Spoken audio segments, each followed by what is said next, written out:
Ration দোকান থেকে ration সামগ্রী সংগ্রহ করতে গিয়ে আপনি যদি দেখেন রেশন ডিলারের ইপজ মেশিনে আপনার রেশন কার্ডের তথ্য বা আপনার পরিবারের যে কোনো সদস্যের রেশন কার্ডের তথ্য লাল শো করছে, সেক্ষেত্রে আপনারা কি করবেন? হ্যাঁ বন্ধুরা, আজকের এই ভিডিওতে এমনই কিছু গুরুত্বপূর্ণ তথ্য আমি আপনাদের সামনে তুলে ধরব। অনুরোধ রাখবো ভিডিওটি অবশ্যই প্রথম থেকে শেষ পর্যন্ত দেখবেন।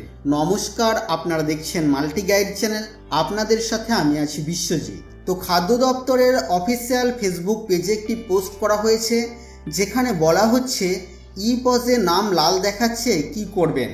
এখানে কি করবেন বলা হয়েছে, কিন্তু আমি আমার নিজের অভিজ্ঞতা থেকে কোনটি করলে খুব তাড়াতাড়ি আপনাদের এই কাজ সম্পূর্ণ হবে, অর্থাৎ আপনাদের নাম লাল থেকে সবুজ হবে, সেটা আপনাদেরকে জানাবো। তো এখানে যেটা বলা হচ্ছে সেটা আমরা আগে দেখে নিই। প্রথমেই বলা হচ্ছে রেশন দোকানে গিয়ে রেশন সামগ্রী তোলার সময় যদি দেখেন যে আপনার অথবা আপনার পরিবারের এক বা একাধিক সদস্যের নাম লাল দেখাচ্ছে, তাহলে বুঝবেন যে লাল দেখানো রেশন কার্ডের সঙ্গে আঙুলের ছাপ দিয়ে আধার লিঙ্ক করা নেই। এই ক্ষেত্রে অতি সত্বর আপনি সেই রেশন দোকানে অথবা নিকটবর্তী বাংলা সহায়তা কেন্দ্রে অথবা খাদ্য পরিদর্শকের অফিসে গিয়ে আঙুলের ছাপ দিয়ে রেশন কার্ডের সঙ্গে আধার কার্ডের লিঙ্ক করিয়ে নিতে পারেন। তো এর মধ্যে কোনটি আপনি করবেন? আমি আপনাদেরকে অনুরোধ করব, আপনারা প্রথম চেষ্টা করবেন রেশন দোকানেই করার। আপনার রেশন কার্ডের সাথে আধার লিঙ্ক যদি আপনারা আপনাদের রেশন দোকানের ইপজ মেশিন দ্বারা করেন, তাহলে খুব তাড়াতাড়ি সেটা আপডেট হবে এবং আপনার রেশন কার্ড যেটা লাল হয়ে আছে খুব তাড়াতাড়ি সেটা সবুজ হয়ে যাবে। এর পাশাপাশি আপনারা বাংলা সহায়তা কেন্দ্রে গিয়েও করতে পারেন অথবা আপনারা খাদ্য পরিদর্শকের অফিসে গিয়েও করতে পারেন।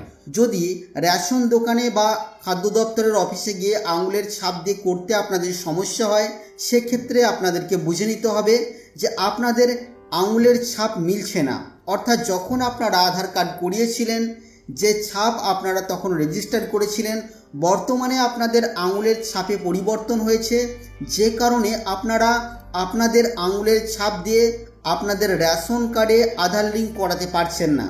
সেক্ষেত্রে আপনাদেরকে আপনাদের আধার কার্ডে বায়োমেট্রিক আপডেট করিয়ে নিতে হবে আধার সেন্টারে গিয়ে, এবং সেখান থেকে বায়োমেট্রিক আপডেট করিয়ে নেওয়ার পর যখন বায়োমেট্রিক আপডেট হয়ে যাবে, প্রথম চেষ্টা করবেন আপনারা আপনাদের রেশন দোকানে গিয়ে আপনাদের রেশন কার্ডের সাথে আধার লিঙ্ক করার, এবং সেটা যদি আপনারা করতে পারেন খুব তাড়াতাড়ি আপনাদের রেশন কার্ডের যে লাল সেটা কিন্তু কেটে গিয়ে সবুজ হয়ে যাবে। এর পাশাপাশি দেখুন বলা হচ্ছে বাড়িতে বসেও আপনি আপনার রেশন কার্ডের সঙ্গে আধার নম্বর কম্পিউটার বা মোবাইলের মাধ্যমে সংযুক্ত করতে পারেন। এটা আপনারা করতে পারবেন food.wb.gov.in এই ওয়েবসাইট থেকে।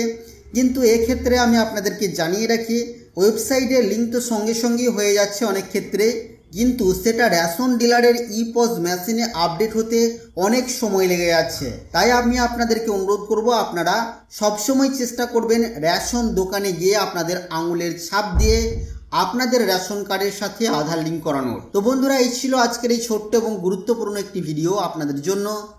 আশা করছি ভিডিও আপনাদের কাছে তথ্যমূলক। ভিডিওটি ভালো লাগলে অবশ্যই লাইক করবেন, শেয়ার করে আপনার সকল বন্ধুদেরকে জানতে সাহায্য করবেন, আর চ্যানেলে নতুন হলে চ্যানেলটিকে সাবস্ক্রাইব করে পাশে থাকা বেল আইকনে অবশ্যই ক্লিক করবেন। ফিরে আসবো আবার কোনো নতুন ভিডিও নিয়ে আপনাদের সাথে। ততক্ষণের জন্য আপনারা সকলেই খুব ভালো থাকবেন, সুস্থ থাকবেন।